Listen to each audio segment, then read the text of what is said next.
I found this story where it shouldn't have been, and once you hear it, it doesn't let go. The captain's voice came on before we even finished taxiing, and the first sentence sounded normal until he mispronounced the airline name like he'd never said it before. Then he added something no pilot should ever say. Do not look at the cockpit door. I'm Mr. D.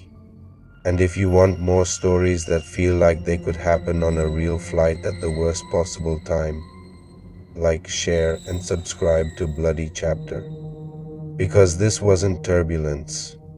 This was a voice taking control.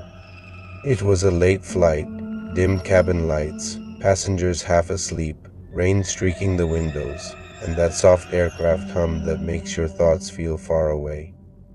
I was in a middle seat with my headphones on, watching the safety video loop silently on the overhead screens. When the intercom clicked and the captain spoke again, calm, measured, but just slightly too slow, like a recording edited to sound reassuring. We'll be departing shortly. Please remain seated, and do not look at the cockpit door. I pulled my headphones off because I thought I misheard. The flight attendant walking past my row froze for half a second, then kept moving like her body had been trained to ignore fear. A few passengers looked up, frowning. Most didn't. The captain continued, if you feel an urge to stand, ignore it. If you feel an urge to ask questions, ignore it. My skin went cold. Those weren't pilot instructions. Those were the kind of instructions you give to someone you're trying to train. The seatbelt sign dinged on, and then off, then on again without us moving faster. Like the plane was testing which sound got the best obedience. I glanced toward the cockpit area and saw the door solid, reinforced, with a small peephole and a red locked indicator glowing. Normal. Except the indicator flickered like it was breathing. The cabin lights dimmed slightly, then returned, and the captain's voice came back a third time. Same calm, same slight delay. But now the tone was warmer, almost friendly. Thank you for your cooperation. And when he finished that sentence, I heard a soft click at the end of the transmission. Not the usual intercom cutoff. A clean mechanical click, like a recording stopping. I noticed the flight attendants were whispering to each other near the galley. One of them held the interphone handset to her ear, listening, then slowly lowered it with a stiff face. Like there was nobody on the other end. The lead attendant walked down the aisle with a practiced smile and checked seatbelts, but her eyes weren't checking buckles. They were checking faces. Like she needed to know who was listening too closely. My phone buzzed even though airplane mode was on. No app notification, just a file prompt that appeared like a pop-up. Landing instructions, MP3. Under it, accept decline. My thumb hovered. I declined. The prompt disappeared, then reappeared immediately, brighter, as if refusing wasn't a valid option. The captain's voice returned again, softer now. You may have received a file, he said calmly. Do not delete it. My throat tightened because that meant the voice wasn't just in the cockpit. It was watching the cabin devices. The taxi slowed, then stopped, and the plane didn't move for a long moment. The engines kept humming, but the outside view didn't change. It felt like we were waiting for permission. Then the intercom clicked and the captain said, Cabin crew, begin phase 1. The moment he said that, the flight attendants stopped smiling at the same time, like masks dropping, and one of them locked eyes with me for a second with pure warning in her face.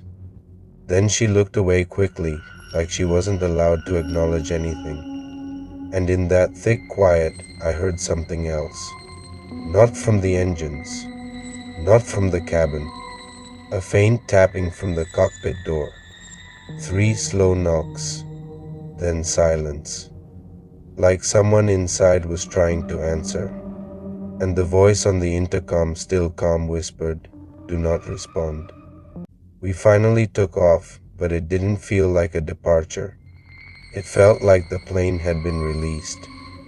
The cabin pressed back into our seats. Clouds swallowed the windows, and the city lights fell away beneath us like we were being lifted out of the world. The seatbelt sign stayed on long after we leveled, and the captain's voice returned, still too smooth. "Remain seated," it said. Not "please remain," just "remain," like the plane had switched from customer service to command. Then, one by one, the flight attendants began doing something I'd never seen. They walked the aisle and quietly flipped the overhead vents shut above certain passengers. Not everyone, just a few, like they were marking seats. A man too rose ahead, asked what was going on, and the attendant smiled and said, "Cabin adjustment," but her hand trembled. Another intercom click, another calm sentence, and that same mechanical stop click at the end, like someone hitting pause. My phone buzzed again. "Landing instructions, MP3. This time the prompt added a line, "Play now." I declined again, and my screen went black for half a second, then turned back on with the audio player open anyway. It started playing without sound at first, just a moving waveform. Then the volume ramped up by itself until a voice filled my headphones. Not music, not instructions. The captain's voice, but closer, intimate. When the cabin lights turn red, do not look at the cockpit door. My stomach clenched because the same sentence kept coming back like a trigger phrase. The attendant in the aisle stopped walking suddenly and looked toward the cockpit.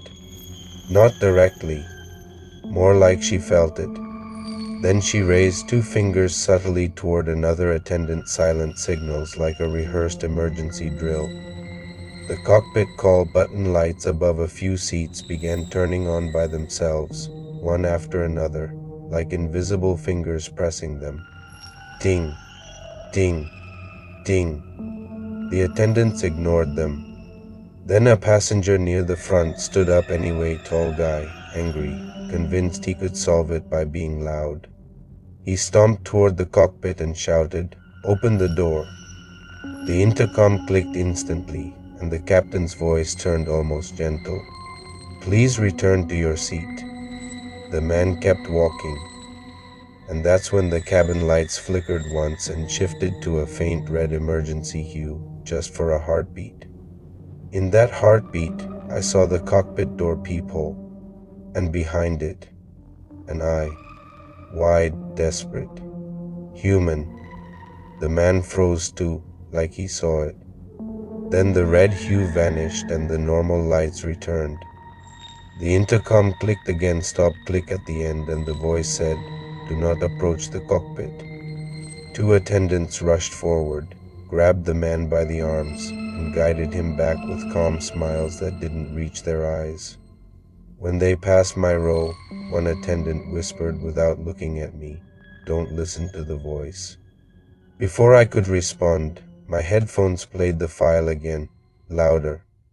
"Phase 2 begins," the captain's voice said in my ear. The seatbelt sign dinged off, and a second later dinged on again, like it was testing whether people would rise. My screen showed a new message under the audio file, "Crew not authorized." My blood went cold, because that meant the system didn't recognize the real crew. The intercom clicked, and the captain said, "We will be landing early." No destination, no airport name, just landing, like gravity itself was the plan. Outside the window, the clouds thinned, and I saw something I shouldn't have seen at this altitude. Ground lights. Not a city, not a runway, a scattered line of pale white lights in the shape of a giant circle. like an unmarked landing zone. Then my phone displayed a final line, bold on black, "Do not look outside," as if it knew I already did. And behind all of it, beneath the engine hum, I could hear faint tapping again, from the cockpit door, slow, desperate, like someone inside was still alive and trying to be heard. The cabin lights dimmed into a red glow and stayed there, bathing everyone's faces in a sick, emergency color that made the plane feel like the inside of a wound. The intercom clicked and the voice spoke with perfect calm. "Landing sequence initiated. Stop click," like a recording ending. My phone audio file changed its title on screen by itself, "Landing Instructions." MP3 became compliance audio and a new line appeared beneath it, "Read back confirmation." I stared at it, shaking, because that wasn't a passenger instruction. That was an operator instruction. The flight attendants moved down the aisle doing something worse than checking seatbelts. They were pulling window shades down, not all at once, systematically, like they were sealing us from the outside view. One passenger fought it, yanking the shade back up, and the intercom instantly said, "Close the shade." The passenger hesitated like the voice grabbed his spine, then obeyed. That's when I realized the system wasn't forcing us physically. It was training obedience in real time. The cockpit door red locked light flickered, and the tapping from inside became faster, then stopped abruptly, like a hand had been covered. The plane began descending smoothly, too smoothly, like it was on rails. Outside, through the cracks where shades weren't fully closed, I saw the circle of ground lights again. Closer now, and beyond it, nothing. No terminal, no runway markings, just darkness and rain. The intercom clicked. "Prepare for impact," the voice said softly, then corrected itself. "Prepare for landing," like it almost slipped and caught itself. The man in 12C, different flight, different seat, same emptiness, started to cry quietly, whispering that he wanted off. And the flight attendant patted his shoulder with a smile that looked stapled on. My phone buzzed and displayed a prompt, "Speak now." My mouth went dry, because I understood what it wanted. It didn't just want us quiet, it wanted our voices in the chain. A crowd confirming the lie. The intercom said, "Passengers in rows 10 through 20. Repeat after me." No one moved. Then, like a wave, people began whispering in unison, repeating a phrase I couldn't hear clearly. The sound made my skin crawl because it wasn't panicked. It was synchronized. I covered my mouth, refusing. And the file in my headphones played again, closer, using my own voice, now perfect mimicry, saying, "I confirm." The plane shuddered slightly. Not turbulence, alignment. The landing gear noise came late, like the plane didn't want to announce it until the last second. The circle of lights swelled in my window crack, huge and wrong, and I heard the cockpit door peephole rattle like someone was pushing their face against it. I forced myself to look anyway, and saw a pilot's eye again, bloodshot, terrified mouth moving silently behind the door glass as if trying to say, "It's not me." The intercom clicked immediately, voice sharpening for the first time. "Do not look. Stop click." The plane touched down hard, not on a runway, on something uneven, like wet ground. A violent jolt that made people scream. But the voice on the intercom stayed calm. "Welcome," it said, "to your destination." There was no applause, only the hiss of rain against metal, the seatbelt sign dinged off, and the cabin doors unlocked by themselves. A few passengers stood shakily, moving like sleepwalkers. walking toward the exit as if summoned.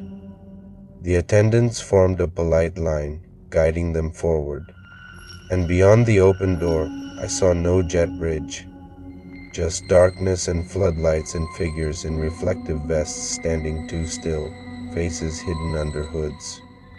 The intercom whispered, using the captain's tone one last time, "Thank you for your cooperation. Stop click." I stayed seated, gripping the armrests, refusing to join the line.